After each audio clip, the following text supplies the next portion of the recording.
ನಮಸ್ಕಾರ ಸ್ನೇಹಿತರೆ, ರೈತ ಬಾಂಧವರೇ ಹಾಗೂ ನಮಸ್ತೆ ಕರ್ನಾಟಕ. ಆತ್ಮೀಯ ರೈತ ಬಾಂಧವರೇ, ನಾನು ನಿಮ್ಮ ಜಿಟಿ ನಾಟಿ ಸತೀಶ್. ಜಿಟಿ ನಾಟಿ ಚಿಕನ್ ಡಿಸ್ಟ್ರಿಬ್ಯೂಷನ್ ಅಂಡ್ ಮಾರ್ಕೆಟಿಂಗ್ ಎಂಬತಕ್ಕಂತ ಒಂದು ಚಿಕನ್ ಫಾರಂ ಅನ್ನು ನಡೆಸ್ತಾ ಇದ್ದೀನಿ. ಈ ಒಂದು ಚಿಕನ್ ಫಾರಂ ಅನ್ನ ನಾನು ದೊಡ್ಡ ಮಟ್ಟದಲ್ಲಿ ಮಾಡೋದಿಕ್ಕೆ ನಾನು ಈ ಯೂಟ್ಯೂಬ್ ಚಾನಲ್ ಮಾಡಿಕೊಂಡು ಈ ಯೂಟ್ಯೂಬ್ ಚಾನಲ್ ಅಲ್ಲಿ ಈ ರೈತರಿಗೆ ನನ್ನ ಬೆಳೆ ನನ್ನ ಬೆಲೆ, ಹೇಗೆ ರೈತರಿಗೆ ಬೆಳೆದಂತ ಬೆಳೆಗೆ ಉತ್ತಮವಾದಂತ ಬೆಳೆಯನ್ನ ನೀಡಬೇಕು ಎಂಬತಕ್ಕಂಥದ್ರ ಬಗ್ಗೆ ನಾನು ಅವಾಗ ವಿಡಿಯೋಗಳನ್ನ ಹಾಕ್ತಾ ಇರ್ತೀನಿ. ಆದ್ರೆ ಈ ಒಂದು ರೈತರ ಪ್ರಾಡಕ್ಟ್ ಏನು ರೈತರು ಬೆಳೆಯತಕ್ಕಂತ ಪ್ರಾಡಕ್ಟ್ ಗಳನ್ನ ಯಾರು ಕೂಡ ಪ್ರಮೋಟ್ ಮಾಡ್ತಾ ಇಲ್ಲ. ಈ ಒಂದು ರೂಪಾಯಿಂದ ಅಷ್ಟು ಗೆದ್ದೆ ಇಷ್ಟು ಗೆದ್ದೆ, A2 3 ರಮ್ಮಿ ಜೂಡೋ ಏನೇನೋ ಲೋಡೋ ಅಂತ ಏನು ಅಡ್ವರ್ಟೈಸ್ಮೆಂಟ್ ಕೊಡ್ತಾರೋ ಪ್ರಮೋಟ್ ಮಾಡ್ತಕ್ಕಂಥ ಯುವಕರನ್ನ ನೋಡಿದಾಗ ಕೇವಲ ಒಂದೇ ಒಂದು ರೂಪಾಯಿಯಿಂದ 80,000, 1 ಲಕ್ಷ, 20,000, ಲಕ್ಷ, 1.5 ಲಕ್ಷ ಗೆದ್ದೆ ಎಂತಕ್ಕಂಥದ್ದನ್ನ ಅಡ್ವರ್ಟೈಸ್ಮೆಂಟ್ ಕೊಡ್ತಾ ಇದ್ದಾರೆ. ಆದ್ರೆ ಆ ಒಂದು ಪ್ರಮೋಟ್ ಮಾಡ್ತಕ್ಕಂಥವ್ರಿಗೆ ಕಾಮೆಂಟ್ ಮಾಡಿರ್ತಕ್ಕಂಥದ್ದನ್ನ ನೋಡ್ತಾ ಇದ್ದೀನಿ. ಆತ್ಮೀಯರೇ, ನಾವು ಬೆಳೆಸ್ತಕ್ಕಂತ ನಟರು ಆಗ್ಬೋದು, ಸೀರಿಯಲ್ ನಟರಾಗ್ಬೋದು ಅಥವಾ ರೀಲ್ ಸ್ಟಾರ್ ಆಗ್ಬೋದು, ನಾವು ಬೆಳೆಸಿರ್ತೀವಿ, ಎಲ್ರೂ ಕೂಡ ಬೆಳೆಸಿರ್ತೀವಿ. ಅವರು ಈ ಒಂದು ಬೆಳೆದ ನಂತರದಲ್ಲಿ ಕೇವಲ ಹಣಕಾಸು ಅಥವಾ ಹಣಕ್ಕೋಸ್ಕರನೇ ಈ ಒಂದು ಬೆಟ್ಟಿಂಗ್ ಆಪ್ ಅನ್ನ ಪ್ರಮೋಟ್ ಮಾಡ್ತಾ ಇದ್ದಾರೆ. ನೋಡಿ, ನಾವು ಬಡವರು ಬೆಳಿಬೇಕು ಅಂತೀವಿ, ಬಡವ್ರನ್ನ ಬೆಳೆಸ್ತೀವಿ.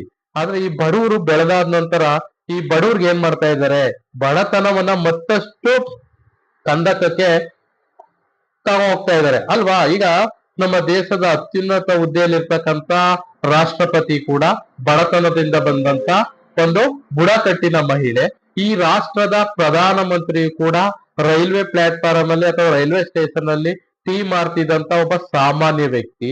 ನಮ್ಮ ರಾಜ್ಯದ ಮುಖ್ಯಮಂತ್ರಿ ಕೂಡ ಒಬ್ಬ ಕುರುಬದ ಸಮಾಜಕ್ಕೆ ಸೇರಿದಂತ ಸಾಮಾನ್ಯ ಒಬ್ಬ ಕುರುಬ ರೈತ ಅಲ್ವಾ.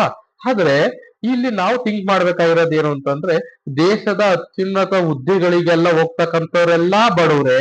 ಆದ್ರೆ ಈ ದೇಶದಲ್ಲಿ ಇನ್ನು ಬಡತನ ಯಾಕೆ ಹಿಂಗೆ ಇದೆ, ಈ ಬಡತನವನ್ನ ಯಾಕೆ ಹೋಗ್ಲಾಡ್ತಾ ಇಲ್ಲ, ಅದನ್ನ ನಾವು ಮನಗಾಣಬೇಕು. ನೋಡಿ, ಎಲ್ಲರೂ ತಮ್ಮ ಸ್ವಾರ್ಥ ಅಂದ್ರೆ ತಮ್ಮ ಬೆಳವಣಿಗೆ, ತಮ್ಮ ಸ್ವಾರ್ಥಕ್ಕೋಸ್ಕರನೇ ಜೀವನ ಮಾಡ್ತಾ ಇದ್ದಾರೆ ಹೊರತು ಬಡವ್ರಿಗಾಗಿ ಬಡವ್ರಿಗೋಸ್ಕರ ಏನು ಮಾಡ್ತಿಲ್ಲ. ಅದಕ್ಕೆ ನಾವು ಅಂತ ಬಡವ್ರು ಏನ್ ಮಾಡ್ಬೇಕು ಅದನ್ನ ಥಿಂಕ್ ಮಾಡಿ. ನಾವ್ ಯಾವಾಗ ರಾಜಕಾರಣಿಗಳಿಗೆ, ನಾವ್ ಯಾವಾಗ್ಲೂ ಈ ಒಂದು ಕ್ರಿಕೆಟ್ ಪ್ಲೇಯರ್ಸ್ಗೆ, ಈ ಸ್ಟಾರ್ಸ್ಗೆ ನಾವು ಯಾವಾಗ್ಲೂ ಅವರನ್ನ ಬೆಳೆಸೋದಿಕ್ಕೆ ನಾವು ಎಷ್ಟೊಂದು ಒಂದು ಕಷ್ಟವನ್ನ ಪಡ್ತೇವೆ.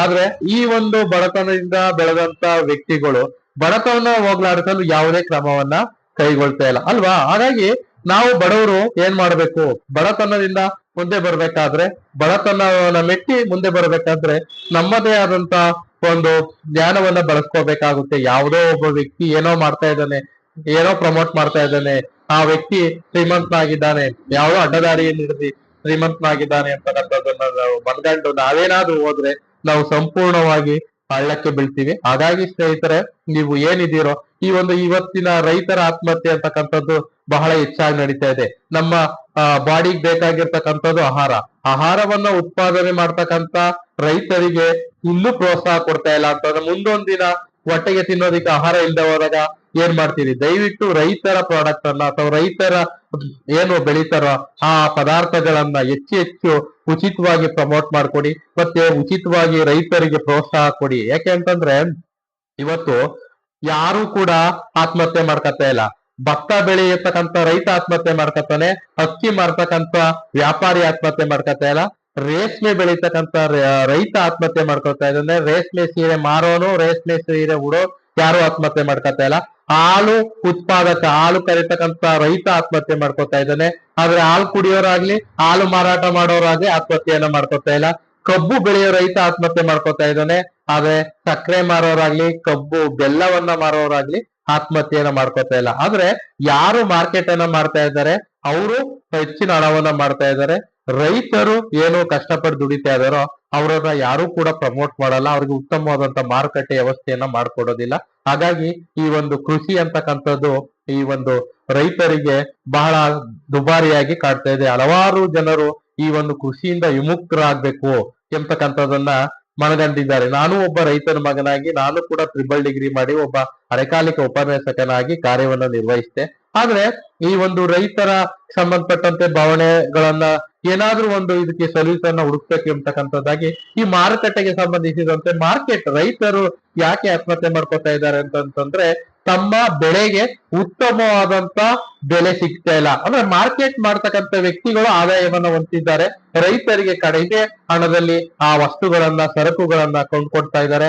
ಆದ್ರೆ ಈ ಒಂದು ಲಾಭಾಂಶವನ್ನ ಈ ಮಾರ್ಕೆಟ್ ಮಾಡುವವರು ಈ ಒಂದು ಮಧ್ಯವರ್ತಿಗಳು ಈ ಒಂದು ಹಣವನ್ನ ಹೆಚ್ಚಾಗಿ ಲಾಭವನ್ನ ಪಡ್ಕೊತಿದ್ದಾರೆ. ಹಾಗಾಗಿ ನಾವು ರೈತರಿಗೆ ಏನ್ ಮಾಡ್ಬೋದು, ಮಾರ್ಕೆಟಿಂಗ್ ಸಿಸ್ಟಮ್ ನನ್ನ ಬೆಲೆ ಫಾರ್ಮರ್ ಇಸ್ ಕಿಂಗ್ ಎಂಬತಕ್ಕಂಥ ಕಲ್ಪನೆಯಲ್ಲಿ ನಾವು ರೈತರಿಗೆ ಉತ್ತಮವಾದಂತಹ ಮಾರುಕಟ್ಟೆಯನ್ನ ದೊರಕಿಸ್ಕೊಡ್ಬೇಕು ಎಂಬತಕ್ಕಂಥದ್ದಾಗಿ ನಾವು ಈ ಮುಖಾಂತರ ರೈತರಿಗೋಸ್ಕರ ನಾವು ಮಾರ್ಕೆಟ್ ಮಾಡ್ತಾ ಇದ್ದೀವಿ. ಹಾಗಾಗಿ ಸ್ನೇಹಿತರೆ, ಏನು ನಮ್ಮ ಚಾನಲ್ ನೋಡ್ತಿರೋ ನೀವು ಖಂಡಿತ ನಮ್ಮ ಯೂಟ್ಯೂಬ್ ಚಾನಲ್ ಸಬ್ಸ್ಕ್ರೈಬ್ ಮಾಡಿ, ಕಾಮೆಂಟ್ ಮಾಡಿ, ಶೇರ್ ಮಾಡಿ ಮತ್ತು ರೈತರ ಒಂದು ಬೆಳವಣಿಗೆಗೆ ಮತ್ತು ರೈತರ ಒಂದು ಆತ್ಮಹತ್ಯೆಯನ್ನು ನಿಲ್ಲಿಸೋದಕ್ಕೆ ಏನೇನ್ ಮಾಡಬಹುದು ಎಂಬತಕ್ಕಂಥದ್ದನ್ನ ಕಾಮೆಂಟ್ ಮಾಡಿ ಮುಖಾಂತರ ತಿಳಿಸಿ ರೈತರನ್ನ ಉಳಿಸಿ ಬೆಳೆಸಿ ಸಂರಕ್ಷಿಸಿ ರೈತರನ್ನ ಮತ್ತಷ್ಟು ಬಲಿಷ್ಠಗೊಳಿಸೋಣ.